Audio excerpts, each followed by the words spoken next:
Hello दोस्तों, let's crack it की magazine analysis series में आप लोगों का स्वागत है। और साइंस रिपोर्टर मैगजीन अगस्त 2022 की आप लोगों के सामने है। इसकी मार्केट वैल्यू 30 रुपीज़ है। जनरली मार्केट में आपको ये मैगजीन जो है वो नहीं मिलेगी, ओके। और नहीं बेचते हैं लोग बाग इसको, क्योंकि मार्जिन वगैरह कम होता है, प्रॉफिट नहीं मिलता है, इस वजह से, ओके। इसके अंदर आप देखो टॉपिक्स जो हैं वो बहुत ही खूबसूरत कवर किए गए हैं। जैसे वेब 3.0 है या फिर आपका मेटावर्स है, ये सब टॉपिक्स हो जाएंगे, ओके। वेब 3.0 के ऊपर यूपीएससी प्रीलिम्स 2022 में क्वेश्चन भी पूछ चुका है। उस क्वेश्चन को भी हम यहाँ पर सोल्व करेंगे। जस्ट 2 लाइनें पढ़ के क्वेश्चन आराम से सोल्व हो जाएगा। मैं आपको समझाऊंगा पूरा कंसेप्ट किस तरीके से वर्क करता है। और भी कुछ नई चीज़ें जो कि आपको यहाँ पर मिल जाएंगी, हम अंदर कवर करने वाले हैं। अच्छा, जब इसकी पीडीएफ मार्केट में नहीं मिलेगी तो आपको करना क्या है, इसकी जो पीपीटी पीडीएफ है जिस पर मैं पढ़ा रहा हूँ, और ये एनोटेड पीडीएफ है जो मैं मार्किंग कर रहा हूँ, ये सारी पीडीएफ जो है वो आपको लेट्स क्रैक इट आईएएस वाले जो टेलीग्राम चैनल है उस पर मिल जाएगी। इसका लिंक मैंने आपको डिस्क्रिप्शन में दिया है। इसके अलावा जो ओरिजिनल पीडीएफ होती है वो आपको परचेज करनी पड़ेगी। उसकी वैल्यू है 10 रुपीज़ ओनली, ओके। तो 10 रुपये में, 10 रुपये बहुत ही कम कीमत होती है, इसमें कोई घबराने वाली बात नहीं है, ओके। तो 10 रुपये में ये आपको उपलब्ध होगी। अच्छा, उपलब्ध कैसे होगी उसका लिंक मैंने आपको डिस्क्रिप्शन में दिया है। एक लाइन लिखी है नीचे डिस्क्रिप्शन में, how to purchase original PDF, okay. तो उस पर जाइएगा और उसको देखिए, अगर नहीं पता है तो, और इसको आप एक्सेस कर सकते हैं। आपको जस्ट उधर से लिख करके भेजना है कि मुझे ये वाली ओरिजिनल पीडीएफ चाहिए वगैरह वगैरह, ओके। आपको मिल जाएगा। चलिए आगे चलते हैं और देखते हैं कौन कौन से आर्टिकल्स कवर किए गए हैं। शुरू में 2-3 आर्टिकल, काफ़ी अच्छे छोटे छोटे आर्टिकल्स यहाँ पर दिए गए हैं। जैसे लिखा हुआ है, a green revolution in the ice empire. Ice empire का मतलब होता है आर्कटिक और Antarctic, okay. Cauliflower and cabbage smiling in Antarctic artificial field. ज़्यादा डिटेल में नहीं जाना, बहुत ही साइंटिफिक आर्टिकल्स हैं, लेकिन थोड़ा थोड़ा आपको यहाँ पर समझना है। अच्छा, अंटार्कटिक की बात करें, स्पेशली अंटार्कटिक की बात हो रही है, दक्षिण में पड़ता है, ओके। और आपकी पृथ्वी का जो सदर्न पोल है वो आपका अंटार्कटिका नहीं घेरा हुआ है। नॉन स्टॉप विंटर्स वहाँ पर पड़ती हैं, तो आप फूड को वहाँ पर ग्रो नहीं कर सकते आउटसाइड, ओके। आप खुले में फूड को नहीं उगा सकते, क्योंकि वहाँ पर आप वेजिटेबल या फ्रूट वगैरह उगाओगे तो उनकी जो ग्रोथ है वो यहाँ पर नहीं हो पाएगी, क्योंकि क्लाइमेट ऐसा नहीं है। बहुत ही हार्श क्लाइमेट में जो है वो सर्वाइव करना मुश्किल हो जाता है पौधों के लिए। तो अब जो है कुछ जर्मन साइंटिस्ट के ग्रुप ने अंटार्कटिका के अंदर सक्सेसफुली ग्रो कर लिया है फर्स्ट वेजिटेबल, पहली वेजिटेबल यहाँ पर ग्रो कर ली है। ना तो सोइल की जरूरत पड़ी, ना सनलाइट की जरूरत पड़ी, और ना ही किसी पेस्टिसाइड की जरूरत पड़ी। और ये जो है वो सनलेस और सोइल लेस एनवायरनमेंट के अंदर में उगाई गई हैं, ओके।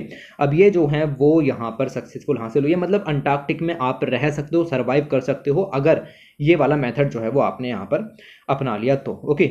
अब कितनी यहाँ पर कैसे उगाई, नॉट इम्पोर्टेंट, बट अगर आप यहाँ पर देखें तो अंटार्कटिक में आपको थिक शीट ऑफ आइस मिल जाएगी। एक variety of vegetation, tomato, beet, cucumber, ये सब आप यहाँ पर उगा सकते हो। और भी बहुत सारी स्पीसीज जो हैं वो जर्मन साइंटिस्ट ने यहाँ पर उगा करके दिखाई, उनको आप उगा सकते हो। और ये सारी जो बेसिकली वेराइटीज़ उगाई गई हैं वो आपको मिलेगा कि आर्टिफिशियल क्रॉप फील्ड डेवलप करके उगाई गई हैं। जनरली ऐसे तो उगा नहीं सकते, तो उसके लिए आर्टिफिशियल क्रॉप फील्ड या फिर जिसको ग्रीन हाउस कहते हैं उसको क्रिएट करके एक तैयार किया गया है। और ये सब जो तैयार किया गया वो जर्मन एरोस्पेस सेंटर के द्वारा तैयार किया गया है। फिलहाल जो जर्मन स्पेस एरोस्पेस सेंटर ने ये आपका आइस एम्पायर यानी अंटार्कटिका के अंदर में आर्टिफिशियल फील्ड या ग्रीन हाउस तैयार किया है। इसको नाम दिया गया है ईडन ISS, नाम याद रखना, वेरी इंपॉर्टेंट, ओके।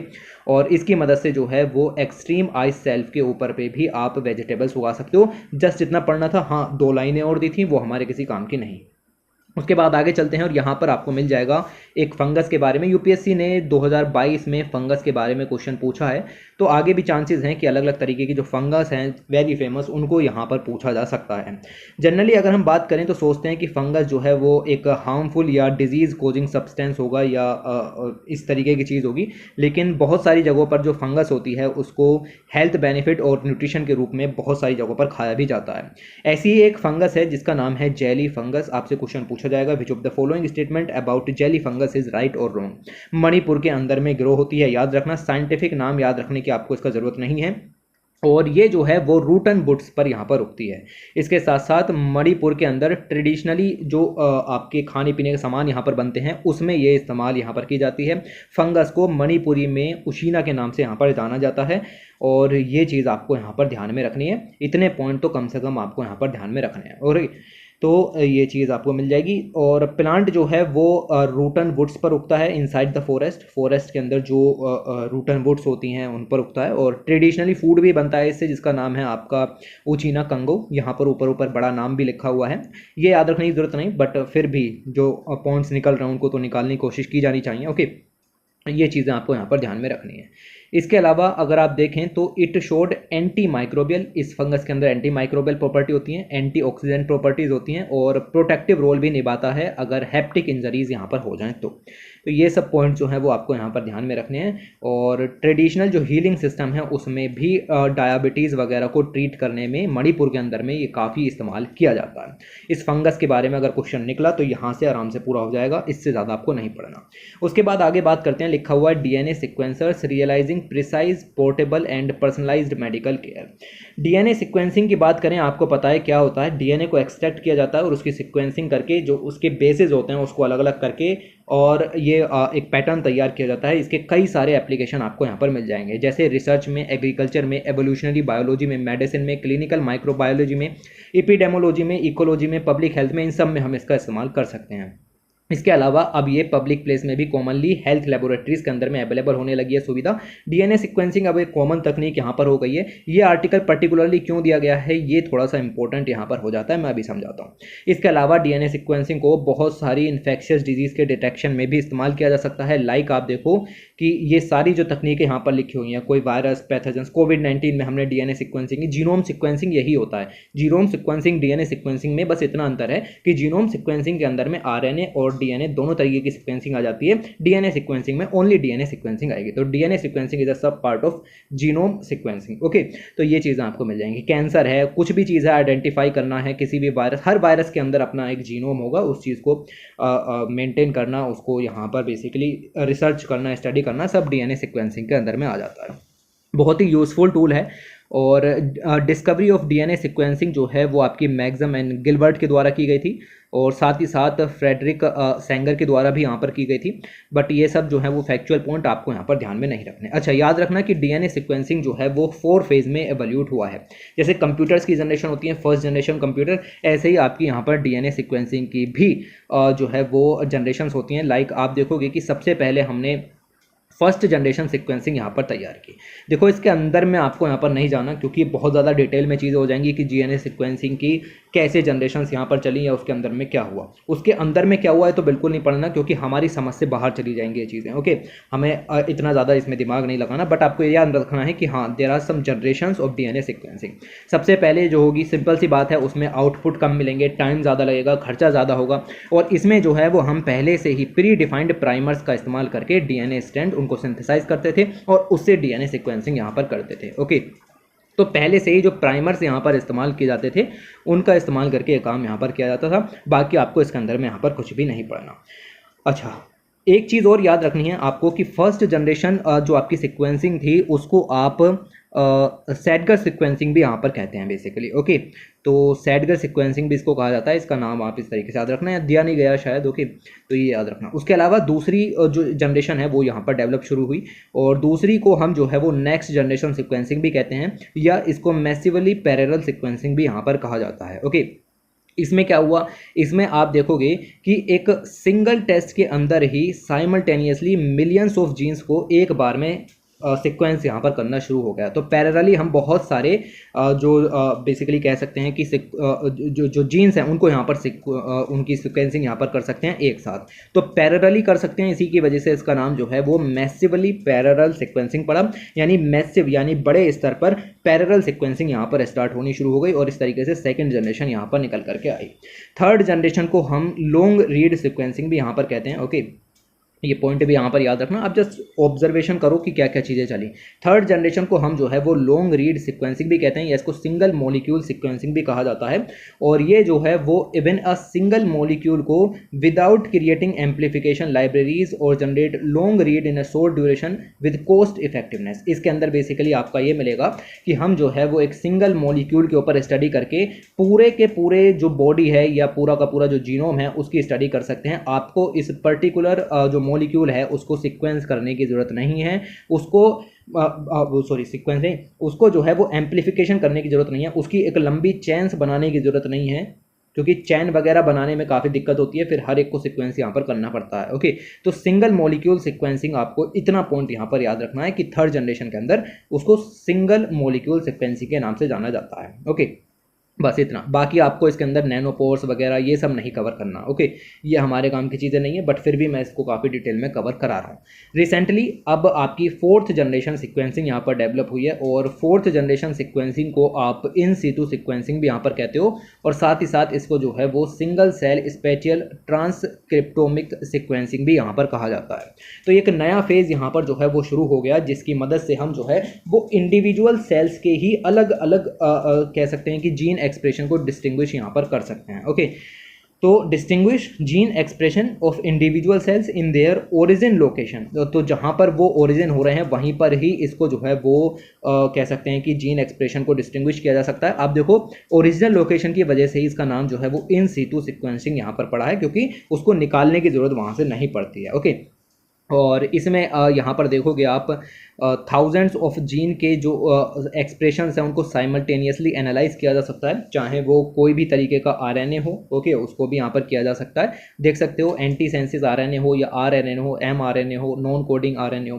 तो आपसे पूछा जा सकता है कि निम्नलिखित में से कौन सा statement fourth generation DNA sequencing के बारे में सही है। वेरी वेरी इंपॉर्टेंट, बहुत खतरनाक क्वेश्चन बनेगा, और मुझे नहीं लगता कि 1% से ज़्यादा बच्चा इसको यहाँ पर कवर कर पाएगा, क्योंकि पढ़ाया ही नहीं गया। ओके, तो आपको जस्ट 2-4 चीज़ें यहाँ पर याद रखनी है। एक तो ये पॉइंट याद रखिएगा कि ये ओरिजिनल लोकेशन में मदद करता है। इसका दूसरा नाम single cell spatial transcriptomic technology है, वो भी याद रखना।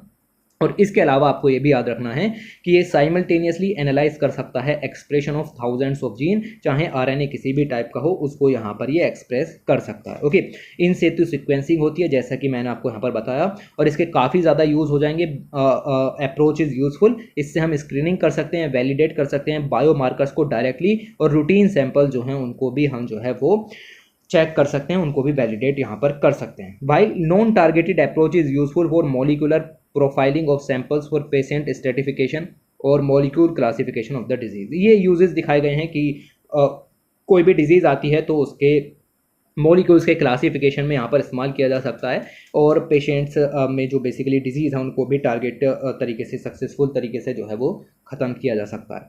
तो ये जो है वो स्लाइड आपको याद रखनी है, बस इतना आपको यहाँ पर पढ़ना है। उसके बाद चलते हैं कवर स्टोरी की तरफ, और कवर स्टोरी में आपको मिल जाएगा 2 चीज़ों के बारे में, एक है आपका वेब 3.0 और एक है मेटावर्स। तो मेरा जो स्पेशल फोकस रहेगा वो वेब 3.0 के ऊपर रहेगा। मेटावर्स के ऊपर क्वेश्चन निकला तो बहुत आसान होगा, वैसे मैं बताऊँगा क्या होता है मेटावर्स। ओके, मेटावर्स कुछ नहीं होता। मेटावर्स बेसिकली आप समझो कि 2 शब्दों से मिलकर के बना है, एक शब्द आपका मेटा और दूसरा शब्द आपका वर्स। ओके, वर्स का मतलब होता है यूनिवर्स से, और इसका मतलब होता है संसार, या अपने आप में हिंदी में आप इसको कह सकते हो दुनिया, और मेटा का मतलब होता है वर्चुअल। तो ये जो है वो पूरा टर्म बेसिकली इस तरीके से निकल के आया कि मेटावर्स जो है वो क्या होती है, वो एक वर्चुअल दुनिया यहाँ पर होती है। ओके, वर्चुअल दुनिया होती है, और जैसे आपके फिजिकल आप सोते हो, उठते हो, ठीक है, ऐसा ही सब काम जो है वो मेटावर्स के अंदर में किया जाता है, और ये अवतार का इस्तेमाल करके यहाँ पर किया जा सकता है। ओके, तो ये एक वर्चुअल डिजिटल वर्ल्ड होता है जो कि रियल वर्ल्ड के साथ में ही एग्जिस्ट करता है, इसको मेटावर्स का नाम यहाँ पर दिया जाता है। तो मेटावर्स एक प्लेस है जिसमें आप पैरेलली जो है वो रहते हैं फिजिकल वर्ल्ड के।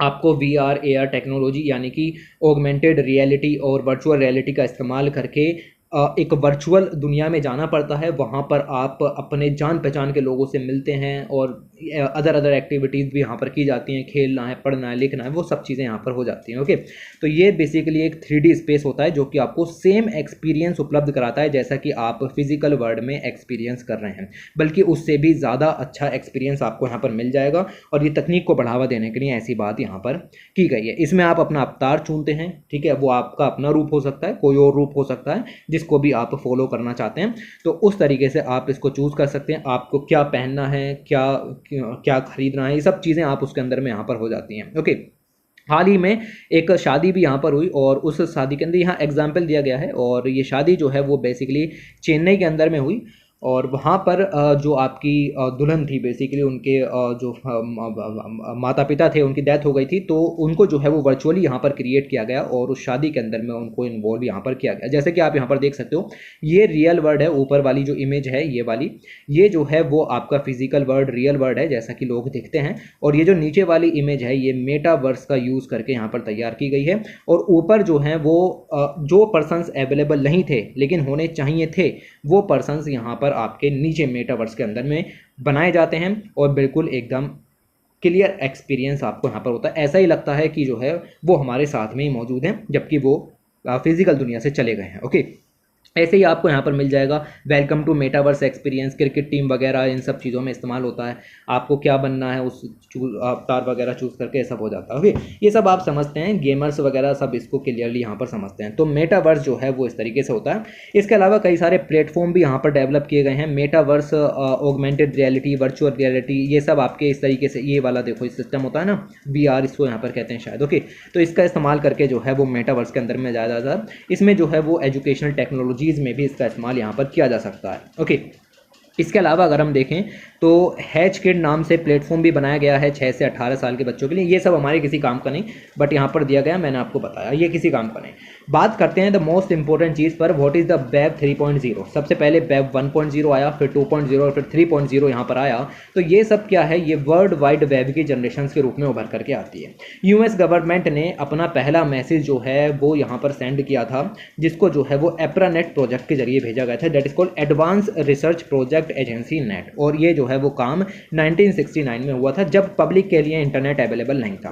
पब्लिक को इंटरनेट अवेलेबल हुआ 1991 के अंदर, और इसमें दो इंपॉर्टेंट टेक्नोलॉजीज उभर के आई जिसकी मदद से पब्लिक को इंटरनेट अवेलेबल हुआ। First is called HTML, called hyper text markup language, और ये वो लैंग्वेज है जिसकी मदद से वेब पर जो भाषा लिखी होती है उसको आप यहाँ पर पढ़ पाते हो। ओके, दूसरी चीज़ यहाँ पर होती है URL, that is called universal resource locator, और ये जो है वो आपको दिखाता है कि आप जिस पेज पर हो उसकी लोकेशन क्या है या फिर उसका एड्रेस क्या है, स्पेसिफिकली www करके यहाँ पर जो है वो दिया जाता है। तो ये कॉमन चीज़ है, ये जस्ट एक इंट्रोडक्शन है। अब आते हैं मेन चीज़ की तरफ।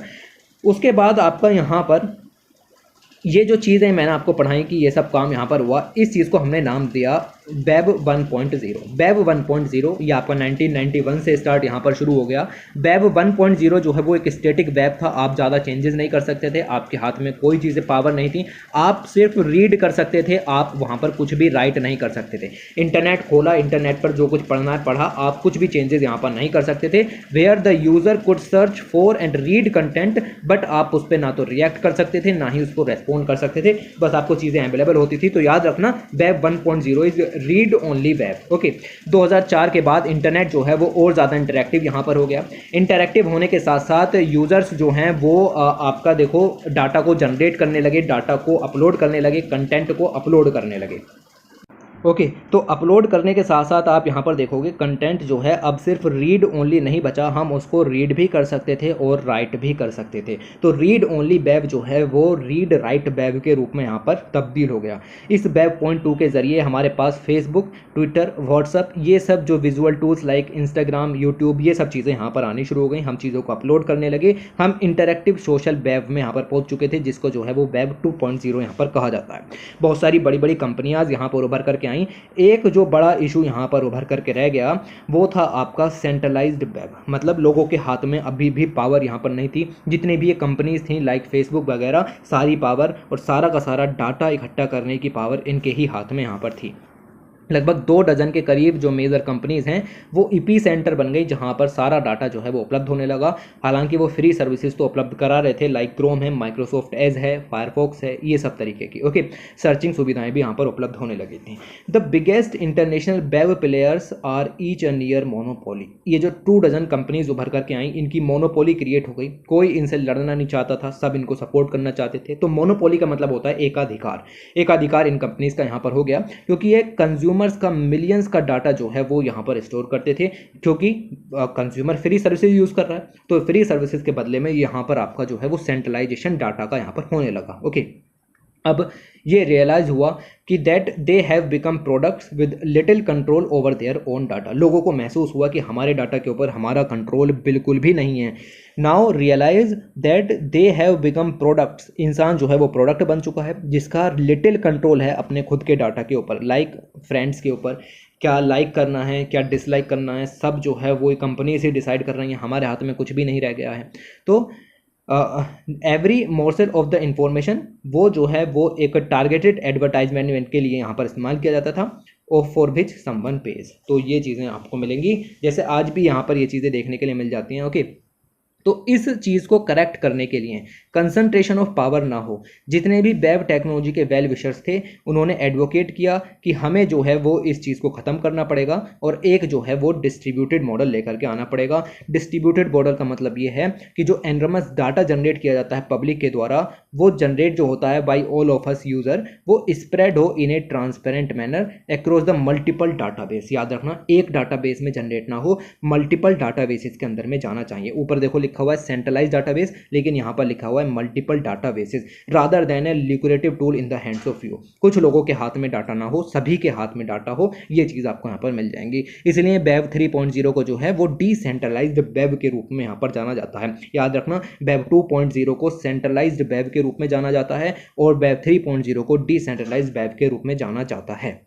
Okay, in this ideal scenario billions of internet users जो हैं वो अब स्टेक होल्डर बन गए हैं प्रोडक्ट की जगह। वेब 2.0 में जो आपके यूजर्स थे वो प्रोडक्ट हो जाते थे, लेकिन यहाँ पर स्टेक होल्डर हो जाते हैं, क्योंकि इंटरनेट जो है वो खुद यूजर के द्वारा होल्ड किया जा रहा है। इंटरनेट पर क्या चीज़ सर्च करनी है, क्या देखना है, क्या लाइक करना है, क्या डिसलाइक करना है, वो सब चीज़ें अब हमारे हाथ में यहाँ पर हो चुके हैं। ओके, तो ये जो है वो वेब 1.0, वेब 2.0, 3.0 मिल जाएगा।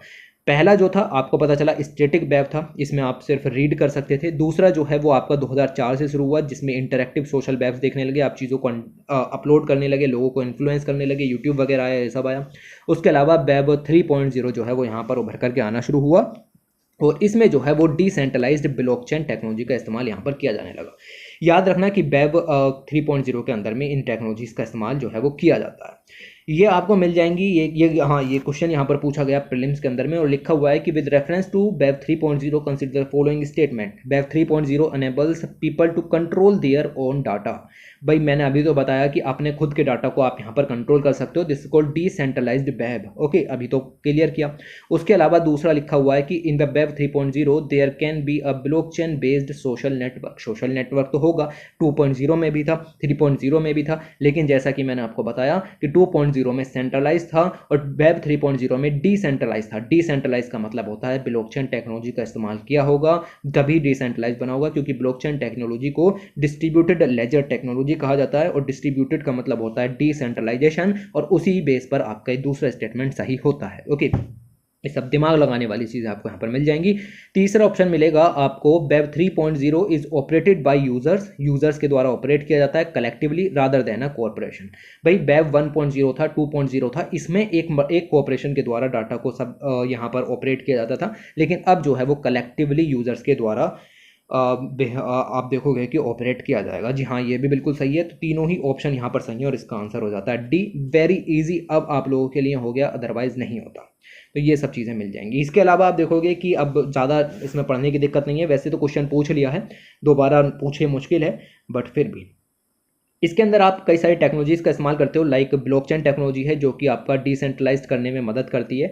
दूसरी आप क्रिप्टो करेंसीज वगैरह हैं, NFTs वगैरह हैं, ये सब अभी यहाँ पर कवर करने की चीज़ें नहीं है, और ये आपको मिल जाएंगी कि नई टेक्नोलॉजीज़ उभर करके आ गई हैं। इसके अलावा मेटावर्स को अगर शुरू करना है तो AR VR का जो सिस्टम है उसको मजबूत करना पड़ेगा, आर्टिफिशियल इंटेलिजेंस का सिस्टम मजबूत करना पड़ेगा, ब्लॉकचेन टेक्नोलॉजी को मजबूत करना पड़ेगा, और 3D और इंटरनेट ऑफ थिंग्स को भी आपको मजबूत करना पड़ेगा। ये 4 टेक्नोलॉजीज़ के बेस पर आपका मेटावर्स जो है वो वर्क करता है। अगर इन 4 में से एक भी टेक्नोलॉजी उपलब्ध नहीं है तो मेटावर्स में दिक्कतें आ सकती हैं।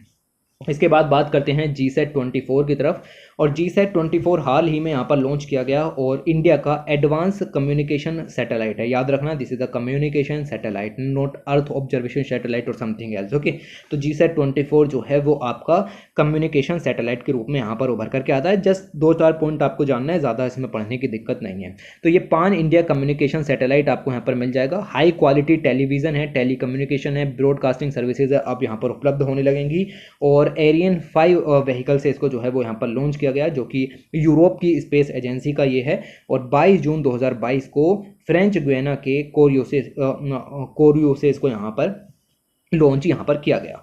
सैटेलाइट का प्राइमरी ऑब्जेक्टिव ये है कि जो आपकी डीटीएच सर्विसेज होती हैं या वीएसएटी सर्विसेज होती हैं, ओके, उन दोनों सर्विसेज को ऑगमेंट करना है, उनकी रफ्तार को बढ़ाना है, उनकी क्षमता को यहाँ पर बढ़ाना है, उसकी जो कह सकते हैं कि बैंड विड्थ होती है उसको यहाँ पर जो है वो बढ़ाना है। इससे आप देखो कि ज़्यादा से ज़्यादा डीटीएच की जो सर्विसेज हैं, चैनल्स हैं, वो आपके टीवी पर ज़्यादा उपलब्ध हो पाएंगे। टेली कम्युनिकेशन में जो नेटवर्क एरर हो जाती है वो यहाँ पर नहीं हो पाएगी, ये चीज़ें आपको यहाँ पर मिल जाएंगी। तो ब्रॉडकास्ट सैटेलाइट सर्विसेज आपको मिल जाएंगी। और केयू बैंड में इसको यहाँ पर लॉन्च किया गया। कई सारे बैंड होते हैं, उसमें से केयू बैंड है, उसको यहाँ पर उसमें इसको लॉन्च किया गया है। अब इसके फीचर जानने की जरूरत नहीं, कितना डेसिबल और ये सब चीज़ें, ये सब आपको जानने की जरूरत नहीं, बट ये आपको याद रखना है कि पान इंडिया कवरेज है, तो mainland India, Andaman Nicobar, Lakshadweep island भी इसके अंदर में कवर किए जाएंगे। इसके अलावा BSAT यानी कि DTS तो आप समझते हैं, और यहाँ पर आ जाता है BSAT, जो कि एक वेरी स्मॉल एपर्चर टर्मिनल है, इसकी फुल फॉर्म। ये 2 वे ग्राउंड स्टेशन प्रोवाइड कराता है, जिससे कि हम डाटा को सैटेलाइट से अलग अलग जगहों पर ट्रांसमिट कर सकते हैं। तो इस तरीके से ये जो पूरा सिस्टम कैपेबिलिटी है ये NSIL के द्वारा डेवलप की गई है। और GSAT-24 is the first demand driver mission जो कि NSIL ने पोस्ट स्पेस रिफॉर्म के बाद में लॉन्च किया है।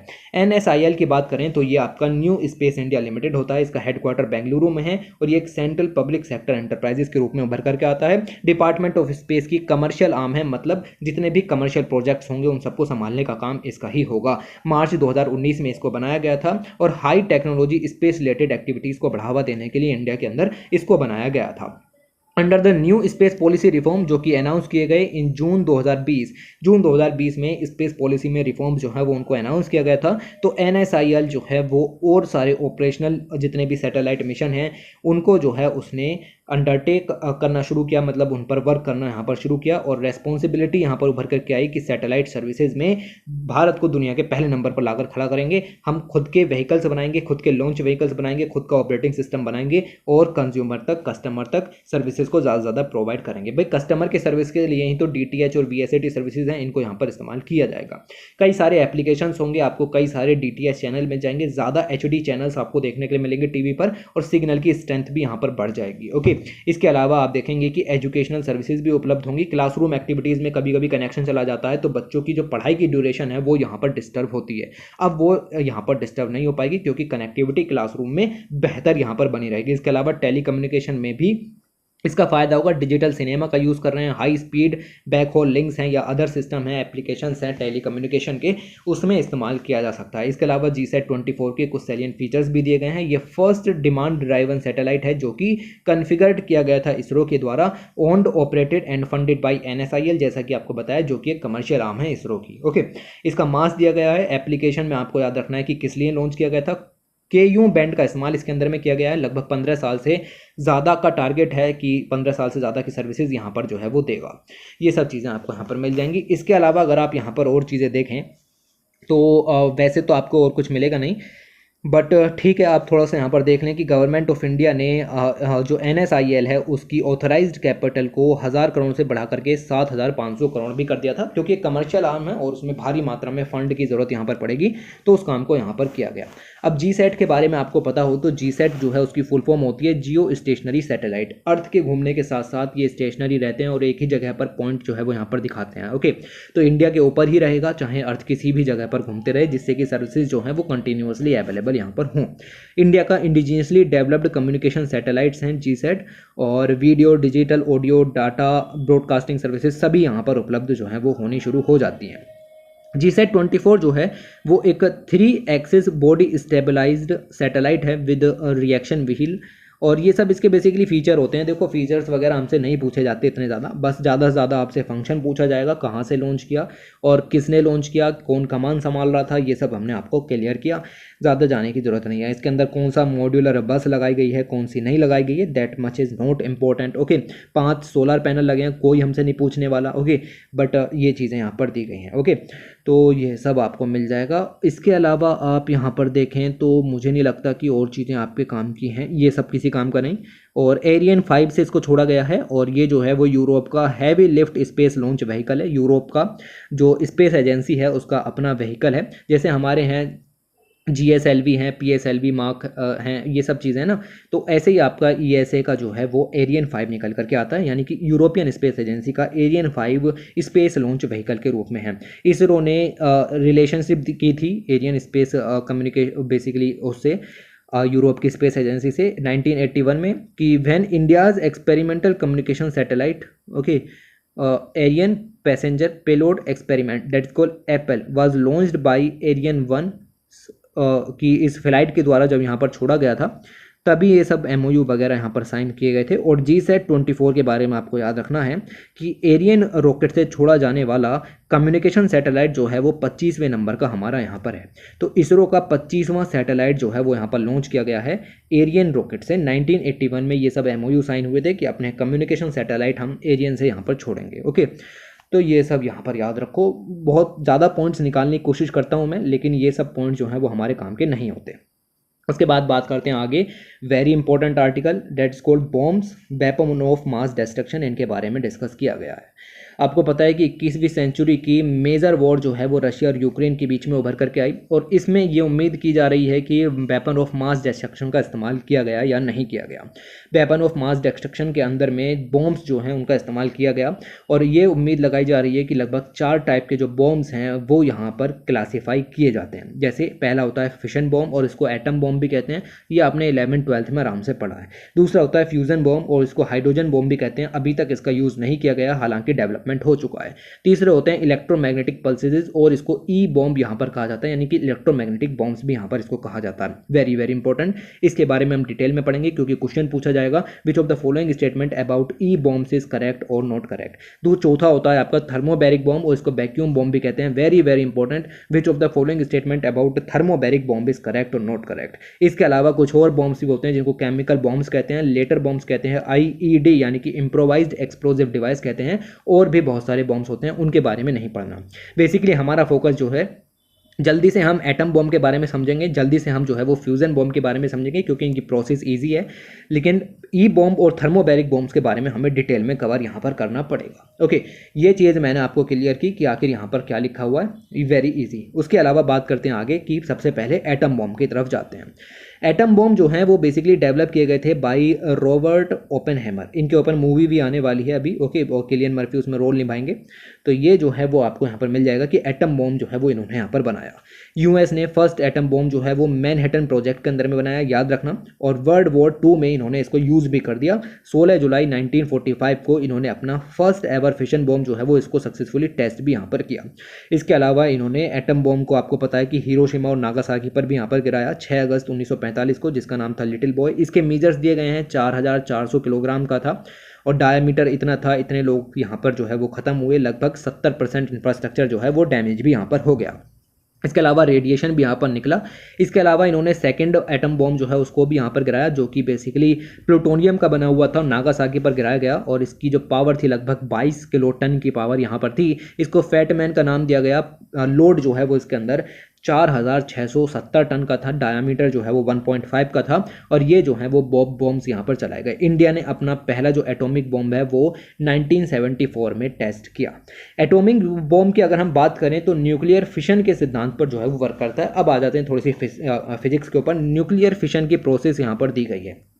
इसमें हम क्या करते हैं, एक मटेरियल होता है, ओके, रेडियोएक्टिव मटेरियल होता है, उस पर हम जो है वो न्यूरॉन्स की बारिश करते हैं। न्यूरॉन्स की बारिश करने के साथ साथ ये जो मटेरियल है ये यहाँ पर 2 अलग अलग कह सकते हैं कि रेडियो एक्टिव सब्सटेंसेज में टूट जाता है, ओके, और टूटने के बाद भारी मात्रा में न्यूरॉन्स जो हैं वो फिर से निकलते हैं, ओके। तो ये जो है वो एक तरीके से प्रोसेस होती है, और फिशन इसको कहा जाता है क्योंकि टुकड़े यहाँ पर हुए हैं, विखंडन यहाँ पर हुआ है, ओके। इसमें एनर्जेटिक न्यूट्रॉन को स्ट्राइक किया जाता है हाई एटॉमिक वेट पर। ये जो आपको यूरेनियम या प्लूटोनियम जो भी लेना है जिस पर आपने न्यूरॉन की बारिश किया है, काफ़ी ज़्यादा होना चाहिए, कम नहीं होना चाहिए। इसमें आपके और ज़्यादा न्यूरॉन्स निकलते हैं, जैसा कि लास्ट प्रोसेस में यहाँ पर निकले, और बहुत सारी एनर्जी भी यहाँ पर जो है वो निकल करके आती है। ये कॉमन प्रोसेस है, बेसिकली फिजिक्स में आपको पढ़ाई जाती है, okay. Under certain conditions neurons जो हैं वो रिलीज़ होते हैं और एक बेसिकली यहाँ पर चैन बन जाती है। जैसे बात करें अगर आप तो यूरेनियम 235 है जो कि आइसोटोप है यूरेनियम का, या प्लूटोनियम 239 है। ओके, इन दोनों का जो इस्तेमाल यहाँ पर किया जाता है इस प्रोसेस को बढ़ावा देने में। अब आप यहाँ पर समझिए कि पहले हमने एक न्यूरॉन की बारिश करके 3 न्यूरॉन यहाँ पर बना दिए। अब 3 न्यूरॉन से कितने न्यूरॉन बनेंगे? 9। फिर कितने बनेंगे आपका? ठीक है, 81। ओके, तो इस तरीके से जो है वो न्यूरॉन्स जो है वो यहाँ पर बनते रहेंगे और इसको कहा जाता है अनकंट्रोल्ड चैन रिएक्शन। ओके, तो अनकंट्रोल्ड चैन रिएक्शन जो है वो यहाँ पर क्रिएट हो जाती है और इसमें बेसिकली आपको मैं बताऊं कि अगर आपको एटॉमिक बॉम्ब को रियली एक्सप्लोड करना है तो आपके पास 2 कंडीशन होनी चाहिए। सबसे पहले, जिस चीज़ पर आप न्यूरॉन की बारिश कर रहे हो उसका मास अच्छा खासा होना चाहिए। There should be a minimum critical mass of fission fuel, या तो यूरेनियम हो प्लूटोनियम हो, इन दोनों का मास अच्छा होना चाहिए, कम मास ना हो। If the mass of material sufficient नहीं है तो फिशन की प्रोसेस ओकर नहीं हो सकती। दूसरी चीज़ ये है कि जब आपने एक बार न्यूरॉन की टक्कर करा दी उसके बाद न्यूरॉन्स का नंबर जो है वो अच्छा खासा निकल करके आना चाहिए, जिससे कि हम फ्यूल पर लगातार इसकी बारिश यहाँ पर कराते रहें और क्रिटिकल मास जो है वो यहाँ पर अचीव हो जाए। क्रिटिकल मास का मतलब है इतना मास कि बॉम्ब फटने के लिए यहाँ पर तैयार हो। ओके, तो ये चीज़ें आपको यहाँ पर मिल जाएंगी। अगर आप एक कम मास यहाँ पर लेते हो, ठीक है, लेट से आपने यूरेनियम जितना लेना था उससे कम यूरेनियम ले लिया तो उसको कहा जाता है सब क्रिटिकल मास। ओके, अब आप समझिए कि अगर आपने बॉम्ब के अंदर अच्छा खासा यूरेनियम रख दिया तो दिक्कत हो जाएगी। ओके, तो इसका मतलब यह है कि आपको डायरेक्टली इसको यहाँ पर ऐसे नहीं रखना, इसको हम 2 अलग अलग हिस्सों में करके रखते हैं। ये वाला जो है वो आपका मतलब यूरेनियम 235 ले लो, ठीक है, यूरेनियम 235 के अंदर में हम सब क्रिटिकल मास जो है वो यहाँ पर 2 हिस्सों में लेते हैं। एक हिस्सा ये रहा, एक हिस्सा ये रहा। जैसे ही हम इसकी प्रोसेस को लॉन्च करते हैं ये दोनों मासेज आपस में मिल जाते हैं और मिलने के बाद जो है वो क्रिटिकल मास में तब्दील हो जाते हैं। मतलब इतना मास हो जाता है जितना कि हमारी रिक्वायरमेंट होती है। ओके, अदरवाइज अगर हमने इसको ऐसे ही यहाँ पर रख दिया अलग अलग, ओके, तो दिक्कत हो जाएगी, ये रिएक्शन नहीं हो पाएगी क्योंकि मास उतना नहीं है कि एक न्यूरॉन जो है वो इस पर अनकंट्रोल्ड चैन रिएक्शन क्रिएट कर सके। तो ये पॉइंट आपको समझ में आना चाहिए कि ये इस तरीके से यहाँ पर जो है वो वर्क करता है। बाकी यहाँ पर ये दिखाया गया है कि एक सिलेंडर लाइक संरचना होती है, उसमें 2 अलग अलग जगह पर सब क्रिटिकल मास रखा जाता है और जब इसको फायर करते हैं तो ये दोनों मास आपस में मिल जाते हैं जिससे कि न्यूरॉन्स जो हैं वो स्टार्ट हो जाते हैं, अनकंट्रोलेबल चैन रिएक्शन यहाँ पर स्टार्ट हो जाती है। इन सब के बाद मटेरियल जो है वो वेपराइज होता है, फायर बॉल जो है वो बन जाती है जब आपका बॉम्ब एक्सप्लोड यहाँ पर हो जाता है और जितने भी मेटल के पार्टिकल्स होते हैं या फाइन पार्टिकल्स होते हैं वो सब अपर लेयर में चले जाते हैं एटमॉस्फेयर की, लाइक ट्रोपोस्फेयर या स्ट्रेटोस्फेयर में विंड्स के द्वारा। और ये जो रेडियो एक्टिव मटेरियल यहाँ पर सब वातावरण में इकट्ठा हो गया इसको फॉल आउट कहा जाता है। भारी मात्रा में न्यूरॉन्स और गामा रेज जो हैं वो पूरे एरिया को यहाँ पर कब्जा कर लेती हैं, उससे जो एक्सप्लोजन है वो यहाँ पर इंक्रीज हो जाता है। लॉन्ग लिव्ड रेडियो आइसोटोप जो हैं लाइक स्ट्रोंशियम है, प्लूटोनियम है, वो एबनॉर्मलिटीज़ भी पैदा करते हैं, लोगों में कैंसर, उनकी डेथ भी हो जाती है जैसा कि जापान में आजकल भी देखने के लिए मिलता है। तो ये जो है वो आपको सिद्धांत मिल जाएगा कि इस तरीके से वर्क करता है। ये वाला जो है वो हिरोशिमा पर इस्तेमाल किया गया, इसमें हमने यूरेनियम का इस्तेमाल किया, और दूसरा जो है वो नागासाकी पर इस्तेमाल किया गया, इसमें हमने प्लूटोनियम का इस्तेमाल किया। ये जो है वो फिशन फ्यूल के रूप में यहाँ पर जाने जाते हैं, इसके ऊपर बारिश कराई जाती है इस तरीके से। ओके, तो ये पॉइंट आप यहाँ पर ध्यान में रखेंगे। और इसके अंदर आप देखें तो सिंगल नॉन क्रिटिकल मास जो है उसको कंप्रेस किया गया और यहाँ पर सब क्रिटिकल मास को यूज़ किया गया। तो भैया ये 2 पॉइंट सब याद रखो कि नागासाकी पर जो इस्तेमाल हुआ प्लूटोनियम का इस्तेमाल हुआ और हिरोशिमा पर जो इस्तेमाल हुआ वो यूरेनियम का इस्तेमाल हुआ। तो ये चीज़ें जब याद रखोगे तभी काम जो है वो यहाँ पर बनेगा। तो इसी के आगे आपको यहाँ पर TNT के बारे में मिल जाएगा। TNT भी एक जो है वो एक्सप्लोजिव कंपाउंड है, इसकी फुल फॉर्म भी यहाँ पर दी गई है, that is called try nitrotoluene. Okay, और ये एक एक्सप्लोजिव ऑर्गेनिक कंपाउंड है जिसको 1863 में डिस्कवर भी किया गया था। ओके, इसका अपना एक केमिकल फॉर्मूला होता है जैसा कि आपको दिखाया गया है, that is called C7H5N3O6। Okay, but ये आपको याद रखने की जरूरत नहीं है। TNT जो है वो बेसिकली अगर आप देखें तो एक एक्सप्लोजन के दौरान एनर्जी को रिलीज़ करने के लिए यहाँ पर इस्तेमाल किया जाता है, और कितनी एनर्जी कैसे निकलती है नॉट इंपॉर्टेंट, बट TNT की फुल फॉर्म वगैरह आपको पता होनी चाहिए। इसी सभी के सिद्धांतों पर आगे, जैसे एक तो हमने यहाँ पर बॉम्ब की बात कर ली, ये दूसरा आपका आ जाता है that is called fusion bomb, इसको यहाँ पर हाइड्रोजन बॉम्ब भी कहते हैं। इसी बॉम्ब को जो है वो थर्मोन्यूक्लियर बॉम्ब भी यहाँ पर कहा जाता है। न्यूक्लियर फ्यूज़न की प्रोसेस के आधार पर होता है, इससे पिछला जो एटम बॉम्ब था वो आपका फिशन की प्रक्रिया के आधार पर था, ये फ्यूज़न की प्रक्रिया है। फिशन में एक बड़े जो यूरेनियम होता है या फिर प्लूटोनियम है उसका विखंडन होगा, यहाँ पर फ्यूज़न के अंदर जो है वो दो बड़े नाभिकों का संयोजन यहाँ पर होगा, इसलिए इसको कहा जाता है फ्यूज़न प्रोसेस। तो ये जो है वो फिशन की एग्जैक्ट अपोजिट होती है। In this case two lighter nuclei fuse एक साथ आते हैं टुगेदर होकर के एक बड़ा मैसिव न्यूक्लियस जो है वो यहाँ पर तैयार करते हैं, और उसमें भी न्यूट्रॉन्स जो है वो यहाँ पर निकल करके आते हैं। ओके, तो ये जो है वो आपका फिशन फ्यूल इस तरीके से यहाँ पर वर्क करता है। और जनरली जो है वो आपके हैवियर आइसोटोप ऑफ हाइड्रोजन जो है वो यहाँ पर लिए जाते हैं, डेट इज कॉल्ड ड्यूटेरियम या फिर ट्राइटियम। तो एक कॉमन चीज़ें यहाँ पर हो गई, अभी तक ये सब फिजिक्स का ही चीज़ें यहाँ पर चल रही हैं। और इसमें आपको मिल जाएगा कि इसकी खोज एडवर्ड टेलर और स्टैनिस्लॉ उलाम इन्होंने यहाँ पर की थी 1951 में लगभग। इन्होंने जो है वो इसको डिज़ाइन करना शुरू किया, और यूएसए ने अपना जो first full scale thermonuclear test है वो आपका 1952 में इसको यहाँ पर कैरी आउट किया। ग्रेजुअली बहुत सारी कंट्रीज़ ने इस सभी बॉम्ब्स को यहाँ पर बना लिया है, बट याद रखना इसको अभी तक इस्तेमाल नहीं किया गया है किसी भी वॉर में। None have been used in the bomb, अलग अलग कंट्रीज़ अलग अलग डेवलप कर चुकी हैं, बट इसको यूज़ नहीं किया गया है। Okay, although the fusion reaction seems simple, fusion की प्रोसेस सिंपल होती है, दो यहाँ पर जुड़ जाते हैं, लेकिन इतनी भी सिंपल नहीं होती, इसमें काफ़ी सारे चैलेंजेस यहाँ पर आते हैं, क्योंकि जो हर एक फ्यूजन के बाद जो आपके न्यूट्रॉन्स यहाँ पर निकल करके आएंगे उनको यहाँ पर रोकना काफ़ी ज़्यादा जरूरी हो जाता है।